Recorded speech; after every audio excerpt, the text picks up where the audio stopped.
आप सभी का स्वागत है चैनल श्रेष्ठ कहानियाँ में। दोस्तों, आज सुनते हैं श्री रविन्द्रनाथ टैगोर जी की एक कहानी जिसका शीर्षक है गूंगी। कन्या का नाम जब सुभाषिनी रखा गया था तब कौन जानता था कि वह गूंगी होगी। इसके पहले उसकी दो बड़ी बहनों के सुकेशिनी और सुहासिनी नाम रखे जा चुके थे। इसी से तुकबंदी मिलाने के हेतु उसके पिता ने छोटी कन्या का नाम रख दिया सुभाषिनी। अब केवल उसे सुभा ही कहकर बुलाते हैं। बहुत खोज और खर्च के बाद दोनों बड़ी कन्याओं के हाथ पीले हो चुके हैं और अब छोटी कन्या सुभा माता पिता के हृदय के नीरव बोझ की तरह घर की शोभा बढ़ा रही है। जो बोल नहीं सकती वह सब कुछ अनुभव कर सकती है। यह बात सबकी समझ में नहीं आती और इसी से सुभा के सामने ही सब उसके भविष्य के बारे में तरह तरह की चिंता फिक्र की बातें किया करते हैं। किंतु स्वयं सुभा इस बात को बचपन से ही समझ चुकी है कि उसने विधाता के शाप के वशीभूत होकर ही इस घर में जन्म लिया है। इसका फल यह निकला कि वह सदैव अपने को सब परिजनों की दृष्टि से बचाए रखने का प्रयत्न करने लगी। वह मन ही मन सोचने लगी कि उसे सब भूल जाएं तो अच्छा हो, लेकिन जहाँ पीड़ा है उस स्थान को क्या कभी कोई भूल सकता है। माता पिता के मन में वह हर समय पीड़ा की तरह जीती जागती बनी रहती है।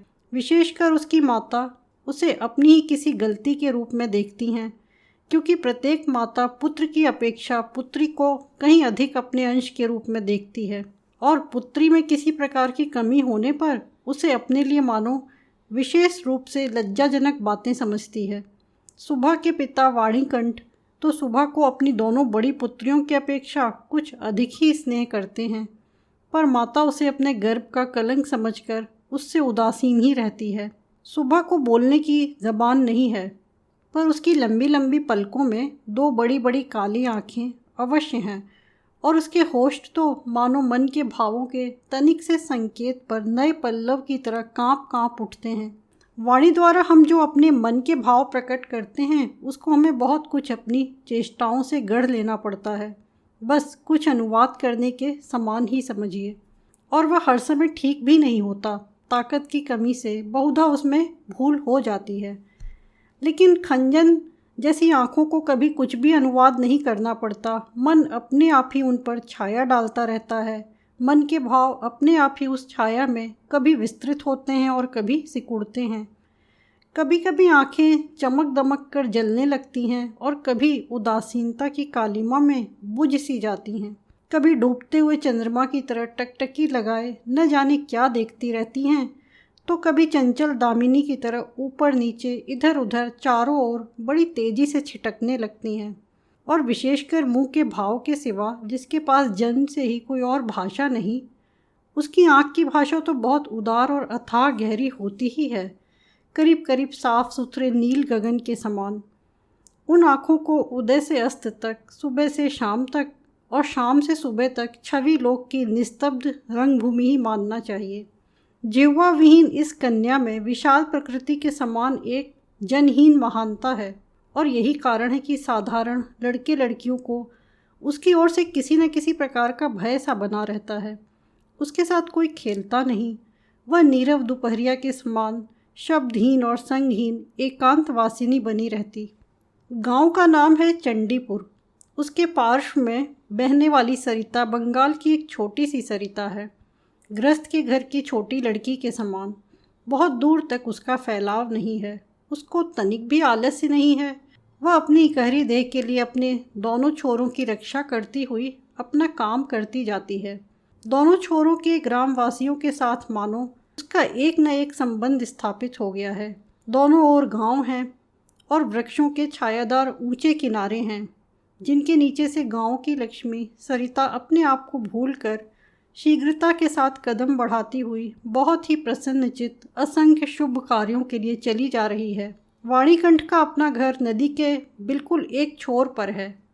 उसका खपच्चियों का एक बेड़ा, ऊंचा छप्पर गाय घर, भूस का ढेर, आम कटहल और केलों का बगीचा हर एक नाविक की दृष्टि अपनी ओर आकर्षित करता है। ऐसे घर में आसानी से चलने वाली ऐसी सुख की गृहस्थी में उस गूंगी कन्या पर किसी की दृष्टि पड़ती है या नहीं मालूम नहीं, पर काम धंधों से ज्यों ही उसे तनिक फुर्सत मिलती त्यों ही झट से वह उस नदी के किनारे जा बैठती। प्रकृति अपने पार्श्व में बैठकर उसकी सारी कमी को पूर्ण कर देती है।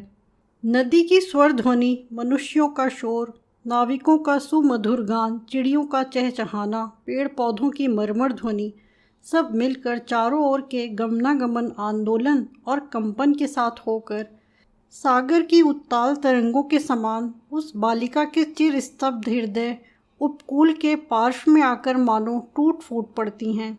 प्रकृति के ये अनोखे शब्द और अनोखे गीत, यह भी तो गूंगी की ही भाषा है। बड़ी बड़ी आँखों और उसमें भी बड़ी बड़ी पलकों वाली सुभाषिनी की जो भाषा है, उसी का मानो वह विश्वव्यापी फैलाव है, जिसमें झींगुरों की झिनझिन ध्वनि से गूंजती हुई तृणभूमि से लेकर शब्दातीत नक्षत्र लोक तक केवल इंगित, संगीत, क्रंदन और उच्छ्वासें भरी पड़ी हैं।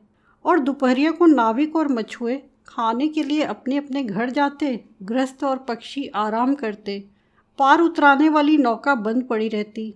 जन समाज अपने सारे काम धंधों के बीच में रुककर सहसा भयानक निर्जन मूर्ति धारण करता। तब रुद्र महाकाल के नीचे एक गूंगी प्रकृति और एक गूंगी कन्या दोनों आमने सामने चुपचाप बैठी रहती, एक दूर तक फैली हुई धूप में और दूसरी एक छोटे से वृक्ष की छाया में। सुभाषिनी की कोई सहेली हो ही नहीं, सो बात नहीं। गौ घर में 2 गायें हैं, एक का नाम है सरस्वती और दूसरे का पार्वती। ये नाम सुभाषिनी के मुंह से उन गायों ने कभी भी नहीं सुने, परंतु वे उसके पैरों की मंथर गति को भली भांति पहचानती हैं। सुभाषिनी का बिना बातों का एक ऐसा करुण स्वर है जिसका अर्थ वे भाषा की अपेक्षा कहीं अधिक सरलता से समझ जाती हैं। वह कभी उन पर लाड़ करती हैं, कभी डांटती और कभी प्रार्थना का भाव दर्शाकर उन्हें मनाती, और इन बातों को उसकी सारों और पारों इंसान से कहीं अधिक और भली भांति समझ जाती। सुभाषिनी गौ घर में घुसकर अपनी दोनों बाहों से जब सारों की गर्दन पकड़कर उसके कान के पास अपनी कनपटी रगड़ती है, तब पारो स्नेह की दृष्टि से उसकी ओर निहारती हुई उसके शरीर को चाटने लगती है। सुभाषिनी दिन भर में कम से कम 2-3 बार तो नियम से गौघर में जाया करती। इसके सिवा अनियमित आना जाना भी बना रहता। घर में जिस दिन वह कोई सख्त बात सुनती, उस दिन उसका समय अपनी गूंगी सखियों के पास बीतता। सुभाषिनी की सहनशील और विषाद शांत चितवन को देखकर वे न जाने कैसी एक अन्य अनुमान शक्ति में उसकी मर्म वेदना को समझ जाती और उसकी देह से सटकर धीरे धीरे उसकी बाहों पर सींग घिस घिस कर अपनी मौन आकुलता से उसको धैर्य बंधाने का प्रयत्न करती। इसके सिवा एक बकरी और एक बिल्ली का बच्चा भी था। उनके साथ सुभाषिनी की गहरी मित्रता तो नहीं थी, फिर भी वे उससे बहुत प्यार रखते और कहने के अनुसार चलते। बिल्ली का बच्चा चाहे दिन हो या रात, जब तब सुभाषिनी की मर्म गोद पर बिना किसी संकोच के अपना हक जमा लेता और सुख की नींद सोने की तैयारी करता। और सुभाषिनी जब उसकी गर्दन और पीठ पर अपनी कोमल उंगलियां फेरती, तब तो वह ऐसे आंतरिक भाव दर्शाने लगता मानो उसको नींद में खास सहायता मिल रही है। ऊंची श्रेणी के प्राणियों में सुभाषिनी को और भी एक मित्र मिल गया था, किंतु उसके साथ उसका ठीक कैसा संबंध था इसकी पक्की खबर बताना मुश्किल है, क्योंकि उसके बोलने की जिह्वा है और वह गूंगी है, अतः दोनों की भाषा एक नहीं थी। वह था गुसाइयों का छोटा लड़का प्रताप। प्रताप बिल्कुल आलसी और निकम्मा था। उसके माता पिता ने बड़े प्रयत्नों के उपरांत इस बात की आशा तो बिल्कुल छोड़ दी थी कि वह कोई काम काज करके घर गृहस्थी की कुछ सहायता करेगा। निकम्मों के लिए एक बड़ा सुविधा यह है कि परिजन उन पर बेशक नाराज रहें, पर वह बाहरी जनों के लिए वे प्रायः स्नेह पात्र होते हैं। कारण किसी विशेष काम में न फंसे रहने से वे सरकारी मिल्कियत से बन जाते हैं। नगरों में जैसे घर के पार्श्व में या कुछ दूर पर एक आध सरकारी बगीचे का रहना आवश्यक है, वैसे ही गाँव में 2-4 निठल्ले निकम्मे सरकारी इंसानों का रहना आवश्यक है। काम धंधों में, हास परिहास में, और जहाँ कहीं भी एक आध की कमी देखी, वहीं वे चट से हाथ के पास ही मिल जाते हैं। प्रताप की विशेष रुचि एक ही है, वह है मछली पकड़ना। इससे उसका बहुत सा समय आसानी के साथ कट जाता। तीसरे पैर सरिता के तीर पर बहुधा वह इस काम में तल्लीन दिखाई देता और इसी बहाने सुभाषिनी से उसकी भेंट हुआ करती। चाहे किसी भी काम में हो, पार्श्व में एक हमजोली मिलने मात्र से ही प्रताप का हृदय खुशी से नाच उठता। मछली के शिकार में मौन साथी सबसे श्रेयस्कर माना जाता है, अतः प्रताप सुभाषिनी की खूबी को जानता और कद्र करता। यही कारण कि और सब तो सुभाषिनी को सुभा कहते, किंतु प्रताप उसमें और भी स्नेह भरकर सुभा को सु कहकर पुकारता। सुभाषिनी इमली के वृक्ष के नीचे बैठी रहती और प्रताप पास ही जमीन पर बैठा हुआ सरिता जल में कांटा डालकर उसकी ओर निहारता रहता। प्रताप के लिए उसकी ओर से हर रोज एक पान का बीड़ा बंधा हुआ था और उसे स्वयं वह अपने हाथ से लगा कर लाती, और शायद बहुत देर तक बैठे बैठे देखते देखते उसकी इच्छा होती कि वह प्रताप की कोई विशेष सहायता करे, उसके किसी काम में सहारा दे।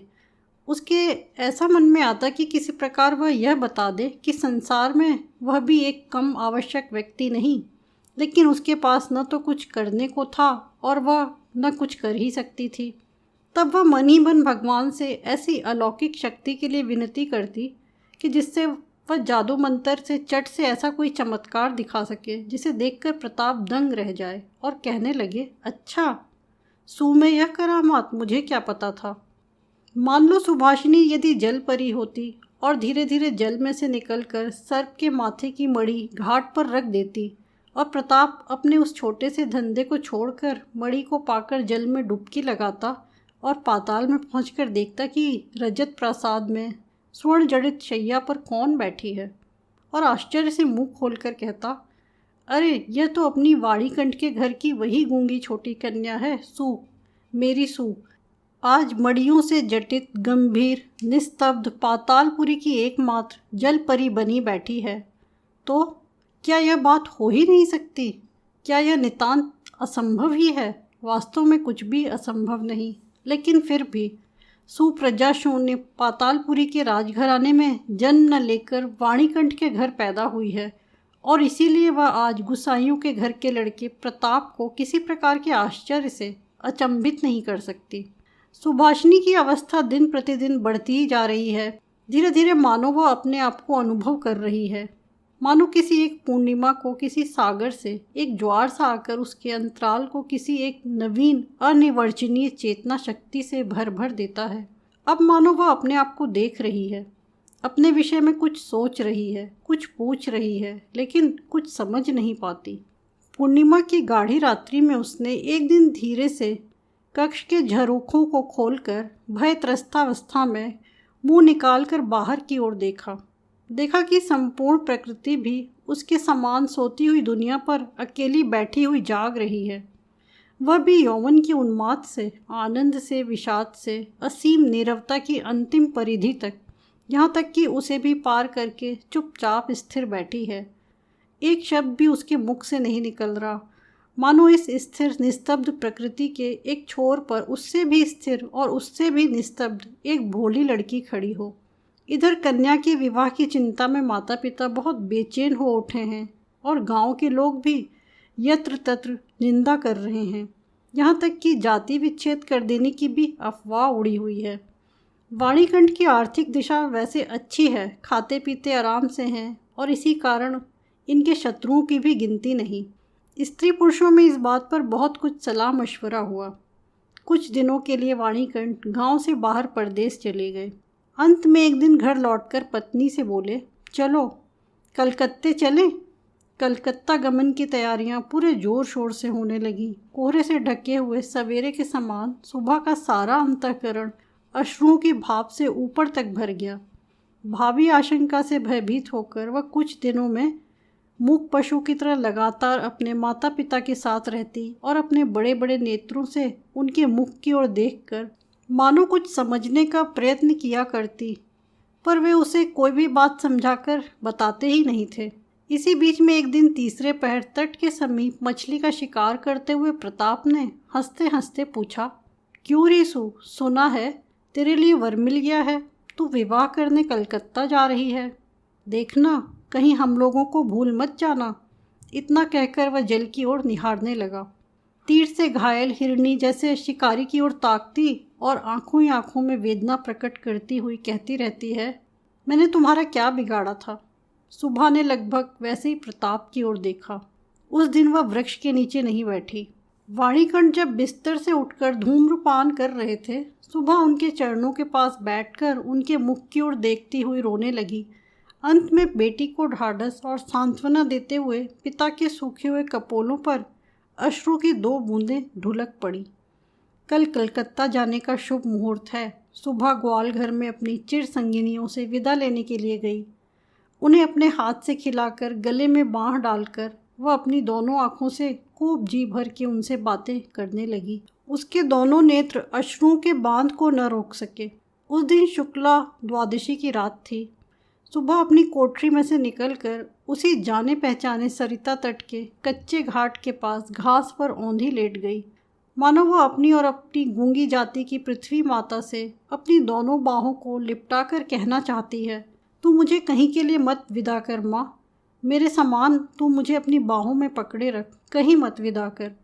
कलकत्ते के किराए के मकान में एक दिन सुबह की माता ने उसे वस्त्रों से खूब सजा दिया, कसकर उसका जूड़ा बांध दिया, उसे जरी का फीता लपेट दिया, आभूषणों से लादकर उसके स्वाभाविक सौंदर्य को भरसक मिटा दिया। सुबह के दोनों नेत्र अश्रुओं से गीले थे। नेत्र कहीं सूख न जाएं, इस भय से माता ने उसे बहुत समझाया बुझाया और अंत में फटकारा भी, पर अश्रुओं ने फटकार की कोई परवाह न की। उस दिन कई मित्रों के साथ वह कन्या को देखने के लिए आया। कन्या के माता पिता चिंतित, शंकित और भयभीत हो उठे, मानो देवता स्वयं अपनी बलि के पशुओं को देखने आए हों। अंदर से बहुत डांट फटकार बताकर कन्या के अश्रुओं की धारा को और भी तीव्र रूप देकर उसे निरीक्षकों के सम्मुख भेज दिया। निरीक्षकों ने बहुत देर तक देखभाल के उपरांत कहा, ऐसी कोई बुरी भी नहीं है। विशेषकर कन्या के अश्रुओं को देखकर वे समझ गए कि इसके हृदय में कुछ दर्द भी है, और फिर हिसाब लगाकर देखा कि जो हृदय आज माता पिता के बिछोह की बात सोचकर इस प्रकार द्रवित हो रहा है, अंत में कल उन्हीं के काम वह आएगा। सीप के मोती के समान कन्या के आंसुओं की बूंदें उसका मूल्य बढ़ाने लगीं। उसकी ओर से और किसी को कुछ कहना ही नहीं पड़ा। पात्र देखकर खूब अच्छे मुहूर्त में सुबह का विवाह संस्कार हो गया। गूंगी कन्या को दूसरों के हाथ सौंपकर माता पिता अपने घर लौट आए, और तब कहीं उनकी जाति और परलोक की रक्षा हो सकी। सुबह का पति पछाह की ओर नौकरी करता है। विवाह के उपरांत शीघ्र ही वह पत्नी को लेकर नौकरी पर चला गया। 1 सप्ताह के अंदर ससुराल के सब लोग समझ गए कि बहू गूंगी है, और इतना किसी ने न समझा कि इसमें उसका अपना कोई दोष नहीं। उसने किसी के साथ विश्वासघात नहीं किया है। उसके नेत्रों ने सभी बातें कह दी थीं, किंतु कोई उसे समझ न सका। अब वह चारों ओर निहारती रहती है। उसे अपने मन की बात कहने की भाषा नहीं मिलती। जो गूंगे की भाषा समझते थे, उसके जन्म से परिचित थे, वे चेहरे उसे यहाँ दिखाई नहीं देते। कन्या के गहरे शांत अंतःकरण में असीम अव्यक्त क्रंदन ध्वनित हो उठा, और सृष्टिकर्ता के सिवा और कोई उसे सुन ही न सका। अब की बार उसका पति उसकी आँखों और कानों से ठीक प्रकार परीक्षा लेकर एक बोलने वाली कन्या को ब्याह लाया। दोस्तों, आप सुन रहे थे श्री रविन्द्रनाथ टैगोर जी की कहानी, जिसका शीर्षक था गूंगी। आपको कहानी कैसी लगी? लाइक, कमेंट और शेयर करें, और चैनल श्रेष्ठ कहानियाँ को सब्सक्राइब करें। मिलते हैं फिर एक और नई कहानी में। धन्यवाद।